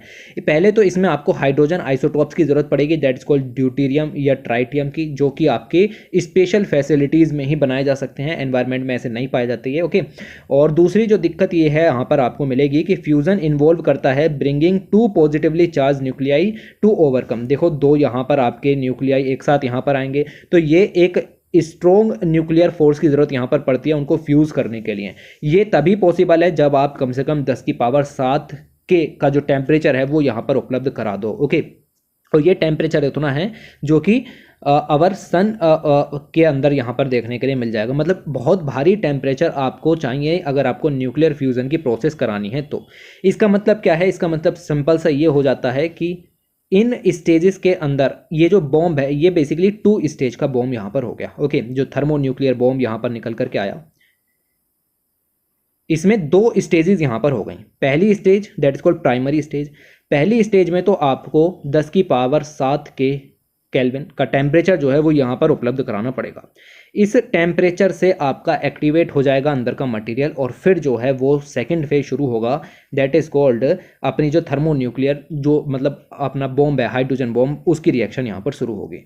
तो सबसे पहले जो है वो टेम्परेचर को रेस करना पड़ेगा एस्ट्रोनॉमिकल लेवल तक, और उसके बाद ट्रिमेडियस अमाउंट ऑफ थर्मल एक्सरेज यहाँ से निकल करके आएंगी, और उसके बाद जो है वो आपकी बाकी की प्रोसेस शुरू होगी। इसके बाद आपका सेकेंडरी स्टेज यहाँ पर शुरू होगा, जिसमें हाइड्रोजन आइसोटोप हैं या दोनों के दोनों जो आपके बेसिकली मटेरियल आपने लिए हैं वो फ्यूज़ होकर के यहाँ पर एक बड़ा जो है वो मटेरियल तैयार करेंगे। ओके, तो ये चीज़ें यहाँ पर मिल जाती हैं। एक थर्मोन्यूक्लियर बॉम्ब जो है वो ज़्यादा पावरफुल होता है एटॉमिक बॉम्ब की तुलना में, कॉमन सी बात हो गई। Okay, while the energy output of a fission bomb is in term of kiloton, the hydrogen bomb yield energy in megaton. देखो, ये पॉइंट सब याद रखने वाले हैं, ये सब अंतर पूछ लेते हैं थर्मोन्यूक्लियर बॉम्ब और एटॉमिक बॉम्ब के अंदर में। तो ये याद रखना कि जो आपके फिशन बॉम्ब्स होते हैं that is called atomic bomb, उनकी जो एनर्जी आउटपुट है उसको किलोटन में मापा जाता है, जबकि जो आपके थर्मोन्यूक्लियर बॉम्ब होते हैं या हाइड्रोजन बॉम्ब होते हैं उनकी जो एनर्जी आउटपुट है उसको मेगाटन के अंदर में मापा जाता है। इसके अंदर डिवाइसेस को कॉम्पैक्ट रखा जाता है, लोड एफिशिएंटली किया जाता है, बार हेड सही से जो है वो फिट किए जाते हैं, और इंटरकॉन्टिनेंटल बैलिस्टिक मिसाइल्स में भी इनको फिट किया जा सकता है। तो ये सब पॉइंट जो हैं वो आपको इसके बारे में याद रखने। अब आ जाते हैं मोस्ट इंपॉर्टेंट पर, जिसको पढ़ाने के लिए मैंने इस आर्टिकल को छेड़ा, that is called E bomb, और इसको EMP भी यहाँ पर कहा जाता है। ओके, इलेक्ट्रोमैग्नेटिक पावर्ड बॉम्ब कह सकते हो, कोई वैसे दिक्कत नहीं है। ओके, तो ये जो है वो ई बॉम्ब होते हैं, ये बेसिकली एक तरीके की डिवाइस होती है, और ये यूनिक डिवाइस है। इसका मतलब ये है कि ये जो है किसी भी तरीके से किसी भी लिविंग बीइंग की डेथ नहीं करती है। देखो, does not cause death of living being लिखा हुआ डायरेक्टली किसी भी लिविंग बीइंग की डेथ नहीं होगी। जैसे एटम बॉम्ब गिरा दिया, 10 लाख बस 15 लाख लोग मर गए, ऐसा इसमें नहीं होता है, ऐसे नहीं मरते हैं। ओके, ये एक मॉडर्न सोसाइटी के लिए एक मॉडर्न बॉम्ब निकल करके आया। मॉडर्न सोसाइटी भारी मात्रा में इलेक्ट्रिसिटी पर डिपेंड यहाँ पर होती है। अगर कहीं पर इलेक्ट्रिसिटी चली जाए तो समझ लीजिए कि हर एक फंक्शन डिसरप्ट हो जाएगा, चाहे वो गवर्नेंस हो, चाहे वो बैंकिंग सिस्टम हो, शॉपिंग हो, ट्रैफिक हो, नेविगेशन है, जितनी भी टेक्नोलॉजी है सब फ्लॉप पड़ जाएंगी अगर इलेक्ट्रिसिटी यहाँ पर खत्म हो गई तो ये जो ई बॉम्ब हैं इलेक्ट्रोमैग्नेटिक प्रिंसिपल पर वर्क करते हैं। इनको जब लॉन्च किया जाता है तो अपने चारों तरफ का पावर उसका आउटरेज कर देते हैं, पावर चली जाती है। पावर चली जाएगी शॉर्ट ड्यूरेशन के लिए, उससे आपका रूटीन हर्ट होगा और बहुत सारे फंक्शंस जो हैं वो रुक जाएंगे। ग्रीन कलर में हाईलाइट चीज़ों को यहाँ पर बिल्कुल रट लीजिए कि एक ई बॉम्ब जो है बेसिकली एक स्ट्रॉन्ग पल्स होती है इलेक्ट्रोमैग्नेटिक वेव की। इलेक्ट्रोमैग्नेटिक वेव्स जो हैं यहाँ पर आपको मिल जाएंगे, अलग अलग तरीके की होती हैं, उसमें ई बॉम्ब जो है वो इस तरीके से वर्क करते हैं। इससे जो है वो आपकी डे टू डे लाइफ, क्योंकि पावर नहीं है, बिजली नहीं है, तो वो रुक जाएगी। It would affect all system जो कि इलेक्ट्रिसिटी के द्वारा गवर्न होते हैं। ये किसी बिल्डिंग को नुकसान नहीं पहुंचाएगी, किसी लिविंग बीइंग को नुकसान नहीं पहुंचाएगी, लेकिन सिंपल सी बात है कि ये इलेक्ट्रिसिटी को नुकसान पहुंचाएगी तो उससे इनडायरेक्टली ह्यूमन बीइंग्स अफेक्ट यहां पर होगा। कंसेप्ट जो है वो ई बॉम्ब का हाइड्रोजन बॉम्ब से ही निकल करके आया है। जब यूएसए ने 1958 में हाइड्रोजन बॉम्ब को फायर किया था तो हवाई आइलैंड के चारों तरफ बिजली यहां पर चली गई थी। वहीं से ये कंसेप्ट निकल करके आया कि आखिर हाइड्रोजन बॉम्ब के फेंकने से बिजली क्यों गई। हाइड्रोजन बॉम्ब के अंदर थोड़ी सी मात्रा में जो इलेक्ट्रोमैग्नेटिक स्पेक्ट्रम है वो यहाँ पर निकला था, इलेक्ट्रोमैग्नेटिक वेव्स जो है वो यहाँ पर निकली थी। उन्हीं सब इलेक्ट्रोमैग्नेटिक वेव्स को इकट्ठा करके ई बॉम्ब जो है वो यहाँ पर तैयार किया जाता है। ये चीज़ आपको याद रखनी है। ओके, इसके अलावा ऑर्थर कॉम्पटन का जो कॉम्पटन इफेक्ट उन्होंने यहाँ पर दिया 1925 में, इनको फिजिक्स में नोबेल प्राइज़ भी यहाँ पर दिया गया है। और इन्होंने बेसिकली ये सिद्धांत जो है वो दिया गया है यहाँ पर। ई बॉम्ब किस सिद्धांत पर वर्क करता है, तो याद रखना कि ये कॉम्पटन इफेक्ट पर वर्क करता है और इसको कॉम्पटन प्रभाव कहते हैं। बेसिकली ये कुछ नहीं है, देखो फोटोन और ये सब इसका खेल आ जाता है थोड़ा सा फिजिक्स का यहाँ पर। According to the it when photon collide with the atoms having low atomic numbers, ऐसे एटम्स जिनमें एटॉमिक नंबर लो होता है, जब फोटोन उनसे टकराते हैं तो वो अपनी एक संरचना होती है ना एटम की, उसके अंदर न्यूक्लियस होता है और न्यूक्लियस के अंदर प्रोटॉन होते हैं, न्यूट्रॉन होते हैं, उसके चारों तरफ आपके जो है वो इलेक्ट्रॉन जो चक्कर लगाते हैं। तो जैसे ही एक फोटोन जो है वो कोलाइड करेगा तो ये जो इलेक्ट्रॉन है ये अपनी जो क्लास है उसको यहाँ पर छोड़ देते हैं और क्लास को छोड़ने के बाद ये जो है वो बेसिकली स्कैटर हो जाते हैं और स्कैटर होने के साथ साथ एटम को डिसलॉज यहाँ पर कर देते हैं। तो इलेक्ट्रॉन्स जिस तरीके से फिट होते हैं उस तरीके से नहीं रह पाते। Photon is scattered with lesser energy और इलेक्ट्रॉन जो है वो स्कैटर हो जाते हैं अलग डायरेक्शन में विद दिस एनर्जी। इस सिद्धांत पर ये वर्क करता है। और ईपीएम जो है वो नॉन न्यूक्लियर ओरिजिन भी हो सकते हैं, वो न्यूक्लियर ओरिजिन भी हो सकते हैं। स्पेकुलेशंस ये भी हैं कि यूएसए जो है वो हाई पावर्ड माइक्रोवेव्स को ऑलरेडी डेवलप कर चुका है। ये सब एक ही सिद्धांत पर वर्क करते हैं, that is called electromagnetic wave के सिद्धांत पर। ओके, इसको वेपन के तौर पर इसने यहाँ पर डेवलप कर भी लिया है, यूएसए की बात निकल के आ रही है। द एग्जैक्ट डिजाइन डिटेल जो है वो अवेलेबल नहीं है, बट ये तो सिंपल सी बात है कि जैसे एक लार्ज माइक्रोवेव ओवन वर्क करेगा उसी सिद्धांत पर ये चीज़ें भी वर्क करेंगी। ईएमपी डिवाइस जो हैं वो किसी इंफ्रास्ट्रक्चर को नुकसान नहीं पहुंचाती किसी भी प्लेस पर, ना ही किसी को मारती हैं, लेकिन इनडायरेक्ट डेथ तो देखने के लिए मिलेंगी क्योंकि जीपीएस सिस्टम रुक जाएंगे, ट्रैफिक लाइट्स रुक जाएंगी, ओके, एयरप्लेन्स रुक जाएंगे, कंट्रोल खत्म हो जाएगा, ये सब चीज़ें हर्ट करेंगी। ओके, तो ये आपको यहाँ पर याद रखना है। ऑलराइट, तो इसके बाद आ जाते हैं आगे, और आगे आपको एक और कंसेप्ट मिल जाएगा दैट इज कॉल्ड थर्मोबैरिक और वैक्यूम बॉम्ब। ओके, तो ये किस सिद्धांत पर वर्क करते हैं, तो ये जो हैं वो नॉन न्यूक्लियर होते हैं, एक्सप्लोजिव डिवाइसेस होती हैं, थर्मोबैरिक है और आगे वैक्यूम भी लिखा हुआ है, और न्यूक्लियर डिवाइसेस की तुलना में ज़्यादा डैमेज यहाँ पर कर देती हैं। ये जो हैं वो बेसिकली वर्ल्ड वॉर 2 के दौरान भी यूज़ किए गए थे। किसके द्वारा? जर्मनी के द्वारा। यूएस ने इस टेक्नोलॉजी को इम्प्रूव किया, उसने इसको वियतनाम में इस्तेमाल किया, उसने इसको अफगानिस्तान में इस्तेमाल किया, रशिया ने भी 1999 के अंदर आपका यहाँ पर, ठीक है, ये सब जो इलाके हैं आसपास के उन पर यूज़ किया जब ये टूट गया था यूएसएसआर तब। और इसी के साथ साथ यूक्रेन ने ये एक्यूजिशन लगाई है कि रशिया ने हमारे ऊपर भी थर्मोबैरिक बम का इस्तेमाल यहाँ पर किया है। तो आम रेस आपको पता है यूएसए और रशिया के बीच में पहले से ही चली आ रही है। इसी चक्कर में यूएसए ने लगभग 9800 किलोग्राम का बॉम्ब 2003 में यहाँ पर डेवलप किया, that's called mother of all bomb. और रशिया ने इसी सिलसिले में एक और पावरफुल बॉम्ब यहाँ पर तैयार किया, that's called father of all bomb. इसको MAB यहाँ पर कहा जाता है और दूसरे को FAB यहाँ पर कहा जाता है। दोनों बॉम्ब यहाँ पर डेवलप हुए। वेरी इंपॉर्टेंट पॉइंट तो ये है कि थर्मोबैरिक वेपन जो है वो एक 2 स्टेज डिवाइस यहाँ पर होती है, और पहली स्टेज जो है वो जब आपकी इम्पैक्ट करती है तो एक बड़ा क्लाउड यहाँ पर बन जाता है, ह्यूज क्लाउड बन जाता है, जिसके अंदर मेटल के पार्टिकल्स जो हैं वो आपके मेटल के हो सकते हैं या कार्बन बेस्ड मटेरियल हो सकता है, ये पूरे स्पेस को इन्वेड कर लेता है और इवन जो क्लोज्ड स्पेसेस हैं उनको भी पेनिट्रेट कर देता है। जैसे बहुत सारी गुफाएं हो सकती हैं या छुपी हुई जगह हो सकती हैं, उन सभी में भी आपके ये जो फाइन पार्टिकल्स हैं, मेटल के पार्टिकल्स हैं, कार्बन बेस्ड मटीरियल्स हैं, वो यहाँ पर पहुँच जाते हैं। फिर शुरू होती है आपकी सेकेंड स्टेज, और सेकेंड स्टेज जो है वो इस क्लाउड को इग्नाइट करती है। ये आसपास के वातावरण की सारी ऑक्सीजन को सक कर लेती है। ऑक्सीजन एज अ फायर के रूप में यहाँ पर वर्क करता है। ऑक्सीजन आपको पता है ना, फ्यूल के रूप में वर्क करता है। ओके, तो ऑक्सीजन से जो है वो यहाँ पर एक बड़ी फायरबॉल बन जाती है, और ऐसे सभी एरिया, चाहे वो मतलब अब ऑक्सीजन सक कर ली तो आसपास क्या है कि ऑक्सीजन नहीं बची, ऑक्सीजन के लिए वैक्यूम हो गया, इसीलिए इसको वैक्यूम बॉम्ब भी यहाँ पर कहा जाता है। ओके, तो वैक्यूम यहाँ पर क्रिएट हो गया और इसीलिए इसको वैक्यूम बॉम्ब भी किया जाता है। अब ऑक्सीजन इसने यहाँ पर एज अ फ्यूल जो है उसको सक कर लिया, तो एक बड़ा क्लाउड जो पहले से ही बना हुआ था जिसमें कार्बन भी था, मेटल्स भी थी, वो फटेगा, और फटने के बाद जितने भी क्लोज्ड एरियाज भी हैं उन सभी में इसका इम्पैक्ट देखने के लिए मिलेगा। इफेक्ट जो है वो एनक्लोज्ड एरियाज में भी देखने के लिए मिलता है, और वो भी बुरी तरीके से। वेपन जो है वो डिस्ट्रॉय कर सकता है रीइंफोर्स जो स्ट्रक्चर्स हैं उनको भी, और लिविंग थिंग्स को भी, उनको भी सीधे उड़ा सकता है। चाहे केव में छुपे हुए, बंकर में छुपा हुआ, कोई टनल में छुपा हो, ये जो है वो आपका सभी को मार देता है। ओके, तो बहुत बड़ा इंपैक्ट जो है वो इसका यहाँ पर पड़ेगा। It would be better for the future citizens, अगर इन सब चीज़ों से बचना है, अपनी क्षमता का इस्तेमाल करो, एनर्जी का इस्तेमाल करो सही अच्छी चीज़ों में, alternative source of energy develop करने में, ना कि ह्यूमन को डिस्ट्रॉय करने में। तो ये एक क्लोजिंग पैसेज के रूप में यहाँ पर जो है वो दिया गया है, आपको पता होना चाहिए। इसके बाद बात करते हैं आगे, और लिखा हुआ है tracking the sun in a novel way. और इस आर्टिकल को ज़्यादा डिटेल में नहीं जाना, वैसे 2-3 पेज दिए गए थे, बट मुझे नहीं लगता कि इसमें आपके कुछ काम का है। जनरली बात ये हो रही है कि जब आप अपने घर के ऊपर सोलर प्लेट लगाते हो तो सोलर प्लेट एक पर्टिकुलर एंगल पर लगी हुई होनी चाहिए, एक पर्टिकुलर एंगल पर सन की रेडिएशन जो है वो यहाँ पर पड़नी चाहिए और वो एब्जॉर्ब होनी चाहिए। ये एंगल जो है ना, ये कुछ ना कुछ डिफाइन यहाँ पर होना चाहिए, हमें नहीं जानना कितना होना चाहिए। ओके, तो ये जो है वो होगा। अब आप देखो कि आपके छत पर तो ये स्टेशनरी हो जाती है, जब आप सोलर प्लेट लगाते हो तो एक जैसी यहाँ पर रहती है, एक जैसी रहती है, हिलती नहीं है। तो एंगल ऑफ इंसिडेंस लगातार चेंज यहाँ पर होता रहता है। तो यहाँ पर बेसिकली एक नया आइडिया जो है वो लेकर के आया गया है, और ये जो बेसिकली आइडिया है वो डेवलप किया गया है बाई करीम नज़ार, नाम याद रखने की जरूरत नहीं है। और इन्होंने 2 डिवाइसेज जो है वो यहाँ पर जनरेट किए हैं, दैट्स कॉल्ड नाइरोज 1 एंड नाइरोज 2, बस ये नाम याद रखना।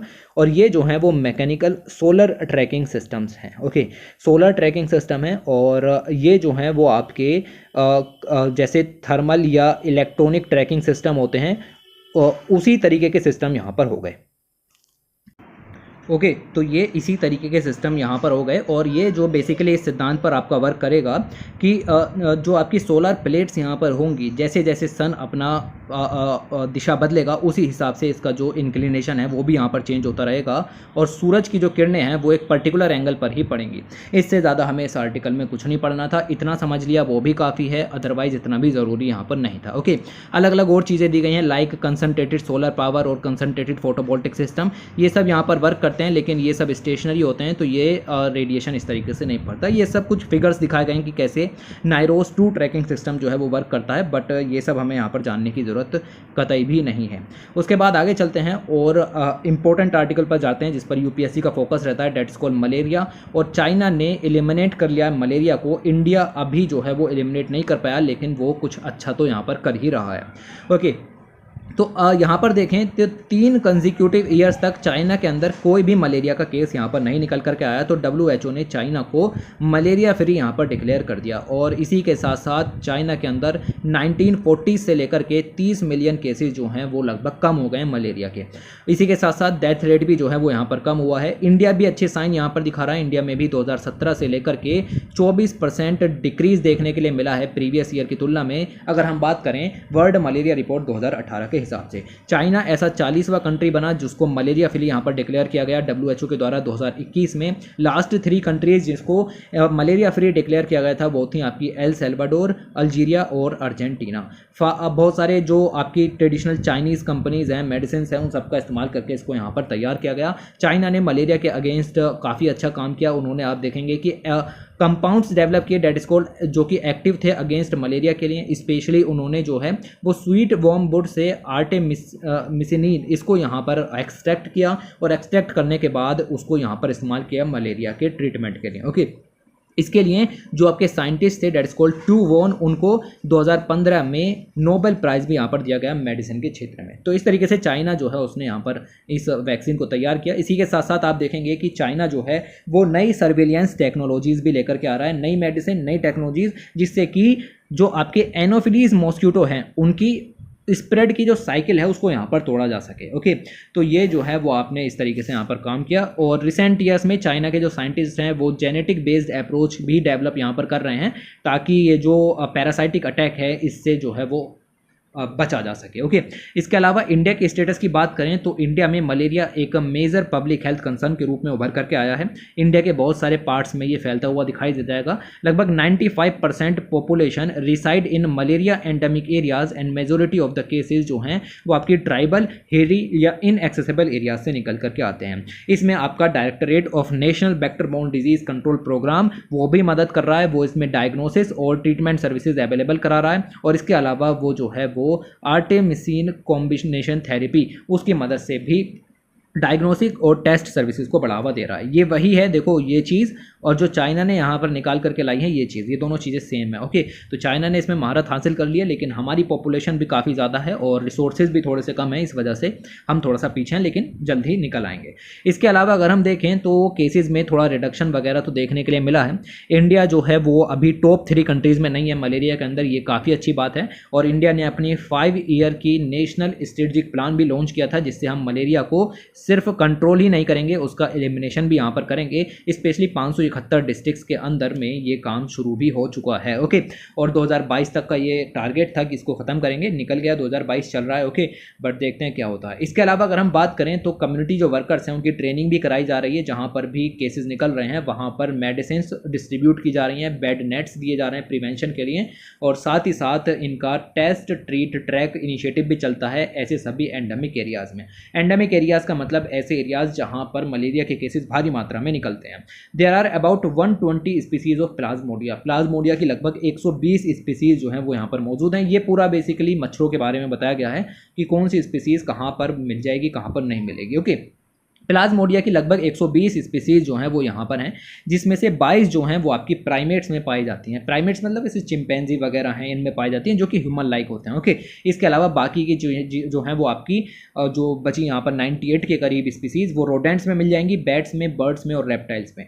There are mainly 5 species of human plasmodia. Human plasmodia की 5 स्पीसीज हैं, मतलब जो ह्यूमन में पाई जाती हैं स्पेशली। ओके, और ये पांचों के नाम आपको दिए गए हैं। Okay, Plasmodium falciparum, Plasmodium vivax, Plasmodium malaria, Plasmodium ovale और प्लाज्मोडियम नोलेसी। ओके, और इसमें से पहली जो 3 स्पीसीज हैं वो इंडिया के अंदर से ही रिपोर्ट यहाँ पर हुई हैं। नॉन ह्यूमन प्लाज्मोडिया के अंदर भी कई सारी स्पीसीज आ जाती हैं, जो कि आपके सिमियंस मॉडल पर जो है वो बेसिकली वर्क करती हैं। ओके, इतना सब डिटेल में जाने की जरूरत नहीं पड़ेगी, आप समझ चुके हैं कि हमें कहाँ पर रुक जाना था। हमें यहाँ पर रुक जाना था जहाँ पर आपकी इंडिया के अंदर बेसिकली ये बताया गया कि 3 स्पीसीज जो हैं वो रिपोर्टेड इंडिया के अंदर से यहाँ पर हुई हैं। खैर, इसके अलावा बहुत सारी हैं जो कि एवियन से रिलेटेड हैं, कुछ हैं रोडेंट से रिलेटेड हैं, कुछ जो हैं वो मंकी से रिलेटेड हैं, बट आपको ये सब याद रखने की ज़रूरत नहीं है, काफ़ी ज़्यादा चीज़ें हो जाएंगी रटने के लिए। ओके, इसके अलावा अगर हम देखें तो बहुत सारे लोग जो हैं, जैसे नेशनल इंस्टीट्यूट ऑफ बायोलॉजिकल्स, उन्होंने भी यहाँ पर कुछ सक्सेसफुल मॉडल हैं उनकी स्टडी की है, जैसे उड़ीसा और मांडला, इन दोनों ने काफ़ी अच्छा काम जो है वो यहाँ पर किया है। इनके 2 सक्सेस और मॉडल आपको मिल जाएंगे जिससे कि मलेरिया से निपट पाए हैं। उड़ीसा के अंदर 2 ब्लॉक्स ईच फ्रॉम 4 डिस्ट्रिक्ट उनको सेलेक्ट किया गया ताकि उसमें ऑपरेशनल रिसर्च यहाँ पर की जा सके। Operational research on comprehensive case management program, जिससे कि मेडिसिन की सप्लाई चैन अच्छी हो जाए, प्रिवेंटिव मेजर्स जो हैं वो अपनाए जाएँ, मॉस्क्यूटो नेट्स बांटे जाएँ, और रेपेलेंट्स जिसको कहते हैं मॉस्क्यूटो जिससे ख़त्म हो जाते हैं, लाइक मोर्टीन है, गुड नाइट वगैरह, ये सब जो है वो बांटे जाएं। आशा वर्कर्स की ट्रेनिंग यहाँ पर की जाए। और उड़ीसा की सरकार ने जो है वो दमन प्रोग्राम भी यहाँ पर लॉन्च किया, दैट इज कॉल्ड दुर्गम अंछालरे मलेरिया निराकरण। ओके, ये कुछ ऐसा प्रोग्राम था, बट थोड़ा ही याद रखना, ज़्यादा याद रखने की जरूरत नहीं है। ओके, तो इस तरीके से इन्होंने वर्क किया। ऐसे ही आपका पीपीपी मॉडल पर मध्य प्रदेश के अंदर मांडला ने यहाँ पर वर्क किया। मांडला ने आपका ICMR Foundation for Disease Elimination and Control of India, Sun Pharmaceutical Industries, इन सब के साथ में मिलकर के जो है वो यहाँ पर वर्क किया और इस तरीके से मदद की। आप जस्ट उड़ीसा का एग्जाम्पल याद रखो, इंपॉर्टेंट हो जाता है। One of the most advance malaria की वैक्सीन 2022 में ही यहाँ पर जो है वो लॉन्च की गई WHO के द्वारा, और इस वैक्सीन का नाम बेसिकली निकल के आता है RTS मॉस्क्यूरिक्स। ओके, तो ये जो है वो वैक्सीन बेसिकली यहाँ पर निकल कर के आई। इसका ट्रायल भी यहाँ पर किया गया, और ट्रायल में जो है वो लगभग 6,50,000 से अधिक बच्चों पर इसका ट्रायल जो है वो यहाँ पर किया गया अफ्रीकन कंट्रीज़ के अंदर, और इसको सेफ पाया गया है। इसकी इफिशियंसी भी अच्छी है। इसके अलावा एक और वैक्सीन है डेट इज़ कॉल्ड R21, इसकी भी इफिकेसी लगभग 77% यहाँ पर मिल जाएगी। मतलब यह है कि 100 में से हम 77 लोगों को बचा सकते हैं। ओके, और लगभग 450 के करीब जो यंग चिल्ड्रंस हैं उनके ऊपर इसका ट्रायल भी यहाँ पर किया गया। इन सभी में सेम मलेरिया प्रोटीन जो है वो उसका यूज़ किया गया है। Okay, that is called circumsporozoite protein, याद रखने की ज़रूरत नहीं है। और ये जो है वो बेसिकली मलेरिया हो जाता है तो आपके शरीर की इम्यूनिटी को बढ़ाने के लिए मदद करती है, और मलेरिया के पैरासाइट से लड़ने में यहाँ पर मदद करती है। प्रोटीन जो है वो डेकोरेट्स है the outside of the sporozoite from the parasitic stage of the life cycle, और ये सब चीज़ें मिल जाएंगी। ये सब खत्म करो। ओके, तो इतना आपको यहाँ पर पता होना चाहिए। इसके अलावा एक कंसेप्ट आता है that is called parasitic bank. आपने देखा कि प्लाज्मोडियम की कितनी सारी वेराइटीज़ यहाँ पर आपको मिल जाएंगे, लगभग 120 के करीब। इन सब का अगर हमारे पास जेनेटिक डाटा उपलब्ध हो तो हम किसी भी तरीके की टारगेटेड जो स्पीसीज है उसके ऊपर रिसर्च यहाँ पर कर सकते हैं। कोई भी तरीके का टारगेटेड जीनोम हो सकता है प्लाज्मोडियम का, उसके ऊपर स्टडी यहाँ पर कर सकते हैं। तो उसी के लिए पैरासाइटिक बैंक जो है वो यहाँ पर तैयार किया गया है। इसमें हम इंडिविजुअल पैरासाइट के कैरेक्टरिस्टिक्स को आइडेंटिफाई कर सकते हैं, जिससे कि उनकी जो बेसिकली प्रॉपर्टीज़ को समझा जा सकता है कि कैसे वो आपके शरीर में एंटर करते हैं, कैसे आरबीसीज में एंटर करते हैं, उनका रेट क्या हो सकता है, एक्सपेंशन रेट क्या हो सकता है, वगैरह वगैरह चीज़ें। और साथ ही साथ उनकी सिक्वेंसिंग भी आसानी से की जा सकती है, और उस पर रिसर्च भी ईजी हो जाती है। तो पैरासाइटिक बैंक का कंसेप्ट यहाँ पर निकल करके आया है, जिससे हम इंडिया में मलेरिया को ख़त्म कर सकते हैं।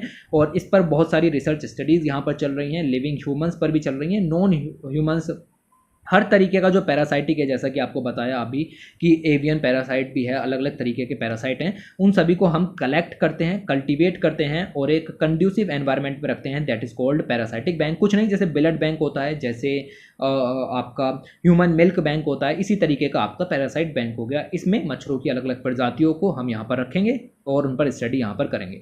पैरासाइटिक बैंक जो है वो सपोर्टिंग यूनिट्स हैं, रिसर्च इससे यहाँ पर बढ़ती है, और मलेरिया के डिफरेंट एस्पेक्ट जो है वो हमारे सामने निकल करके आते हैं।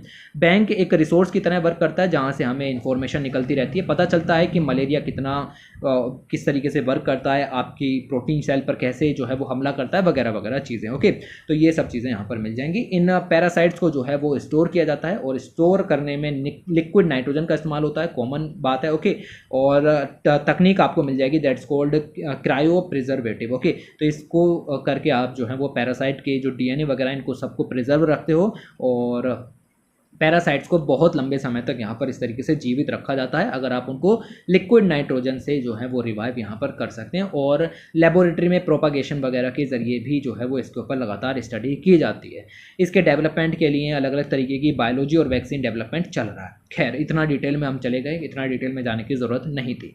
इसके बाद आगे चलते हैं, और यहाँ पर आपको मिल जाएगी बर्थ एनिवर्सरी किसकी, खान बहादुर काजी अजीज़ुल हक की। ओके, ये कौन थे, ये इनकी 150वीं बर्थ एनिवर्सरी 2022 में यहाँ पर पड़ी, और इनके बारे में पता होना चाहिए। बेसिकली इंडिया के अंदर फिंगर प्रिंटिंग टेक्नोलॉजी के जनक जो हैं वो यहाँ पर ये माने जाते हैं, फिंगर प्रिंटिंग टेक्नोलॉजी के जनक। चलो पढ़ के देखते हैं और क्या पता चलता है। देखो, ब्रिटिशर्स ने इंडिया से बहुत कुछ लूटा है, उन्होंने टेंजेबल मटेरियल तो लूटा ही लूटा है, हमारी जो इंटेंजेबल इंटेलेक्चुअल प्रॉपर्टी है उसको भी यहाँ पर लूटा है।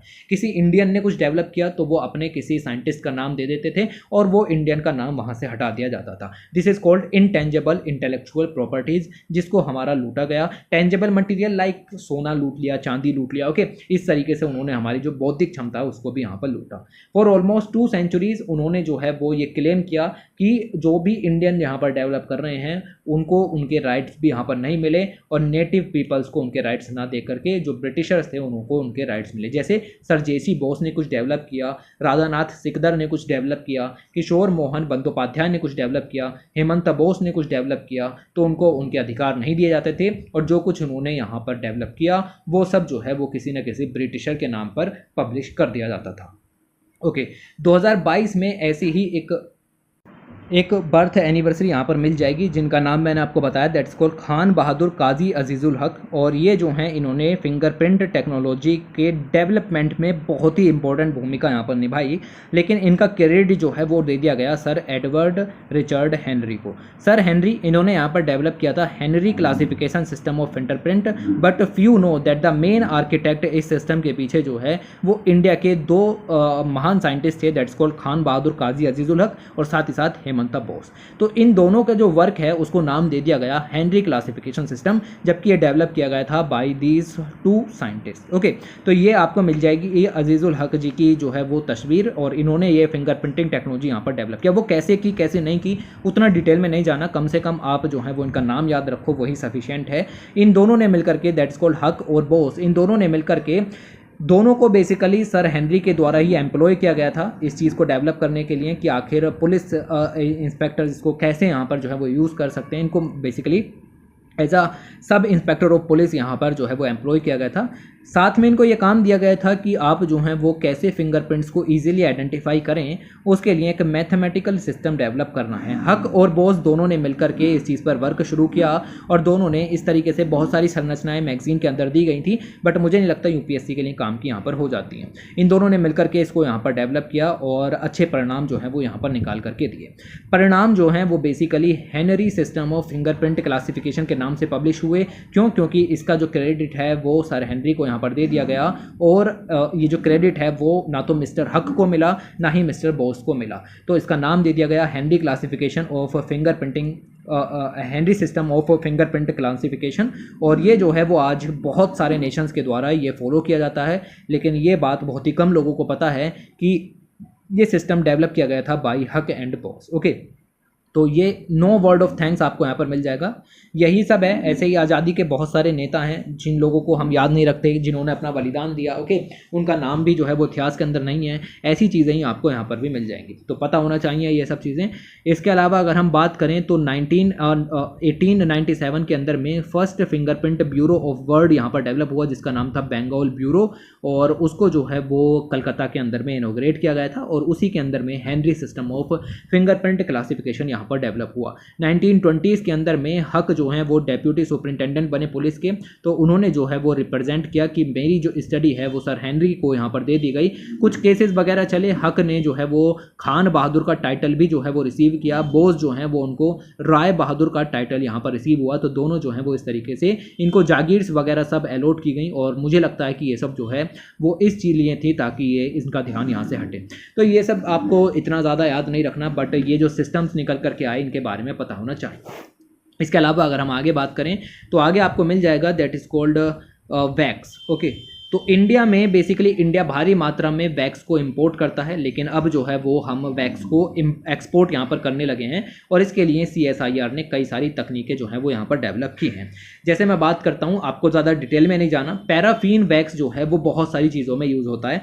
किसी भी कैंडल में, किसी भी पॉलिशेज में, फूड पैकेजिंग वगैरह में अलग अलग जगहों पर वैक्स का इस्तेमाल किया जाता है। वैक्स को मोम कहते हैं। ओके, तो मोम जो है वो यहाँ पर इस तरीके से इस्तेमाल किया जाता है। While the फाइनर micro crystalline wax, उसको जो है वो कॉस्मेटिक इंडस्ट्री में भी यूज़ किया जाता है। इंडिया पास्ट हिस्ट्री रही है हमारी कि हम जो है वो वैक्स को इंपोर्ट करते थे, लेकिन अब जो है वो हम जो है वो वैक्स को एक्सपोर्ट करने लगे हैं। हम कैंडल तक बनाने के लिए वैक्स को इंपोर्ट करते थे, लेकिन अभी एक्सपोर्ट शुरू हो जाएगा, क्योंकि CSIR के अंदर इंडियन इंस्टीट्यूट ऑफ पेट्रोलियम जो कि देहरादून में बेस है, इसकी इसने एक अलग branch that is called engineers India limited new Delhi के साथ मिलकर के कोलैबोरेटिव रिसर्च की है और जॉइंटली डेवलप किया है एक वैक्स डी ऑयलिंग टेक्नोलॉजी। देखो, पेट्रोलियम प्रोडक्ट से वैक्स निकल करके आता है, क्रूड ऑयल से वैक्स निकल करके आता है। अगर हम ऑयल को डी ऑयल कर दें, उसमें से ऑयल के कंपाउंड जो है वो हटा दें, तो आपको वैक्स यहाँ पर मिल जाता है, और इसी टेक्नोलॉजी को कहा जाता है वैक्स डी ऑयलिंग टेक्नोलॉजी, जो कि पैराफिन मोम को यहाँ पर प्रोड्यूस करने के लिए इस्तेमाल की जाएगी। इसी के साथ साथ जो हम माइक्रो क्रिस्टलाइन वैक्स को यहाँ पर कॉस्मेटिक इंडस्ट्री के लिए इंपोर्ट करते थे,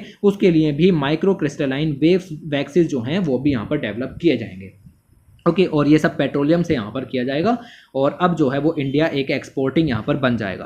तो इसमें किस किस ने मदद की आपको बता दिया, इंडियन इंस्टीट्यूट ऑफ पेट्रोलियम है, EIL है, इन दोनों ने साथ में मिलकर के नुमालीगढ़ रिफाइनरी के साथ बेसिकली टाई अप किया और वहाँ पर वैक्स डी ऑयलिंग प्लांट जो है वो सेटअप किया है। ये पहला ऐसा वैक्स प्लांट यहाँ पर होगा जो कि पेट्रोलियम रिफाइनरी के अंदर यहाँ पर बनाया गया है। ओके और इसमें भारी इन्वेस्टमेंट भी यूज़ किया गया, बट खैर इतना जानने की ज़रूरत नहीं है। असम के अंदर भारी मात्रा में क्रूड ऑयल का प्रोडक्शन होता है और क्रूड ऑयल के प्रोडक्शन से आप देखो कि जो NRL है बेसिकली नुमालीगढ़ रिफाइनरी है वो एज अ क्रूड ऑयल को यहाँ पर इस्तेमाल करेगी। क्रूड ऑयल को रिफाइन किया जाता है, रिफाइन करने के बाद उसको जो है वो वैक्स सब्सटेंस में यहाँ पर कन्वर्ट किया जाता है। ओके अब कैसे होता है कैसे नहीं मुझे नहीं लगता ये आपको याद रखने की ज़रूरत है, और बट याद रखना कि पैराफिन और माइक्रो क्रिस्टलाइन वैक्सेस तैयार किए जाते हैं हायर प्राइसेस पर जो है वो इनको फिर आगे यहाँ पर बेचा जाता है, क्योंकि कॉमन सिटीज़न के लिए उतना ज़रूरी नहीं है, लेकिन आप देखो कि कॉस्मेटिक इंडस्ट्रीज़ में इसका काफ़ी इस्तेमाल यहाँ पर हो रहा है। ओके तो ये चीज़ें मिल जाएंगी। इसके अलावा एक दो पॉइंट और निकल रहे थे, ज़बरदस्ती खींच खांच के निकाले हैं, बट ज़रूरत नहीं थी इसके अलावा। ओके और इससे जो है वो वैक्स डी ऑयलिंग जो टेक्नोलॉजी है उसका कमर्शलाइजेशन किया जाएगा। कमर्शलाइजेशन करने में हमें जो पैसा यहाँ पर मिलेगा उससे इस रिफाइनरी को और ज़्यादा यहाँ पर मजबूत किया जाएगा, जिससे हमारा जो इंडिया का वैक्स इम्पोर्ट है वो लगभग 50% तक यहाँ पर कम हो सकता है। साथ ही साथ लगभग 300 करोड़ का फॉरेन एक्सचेंज भी हमारे पास बच जाएगा।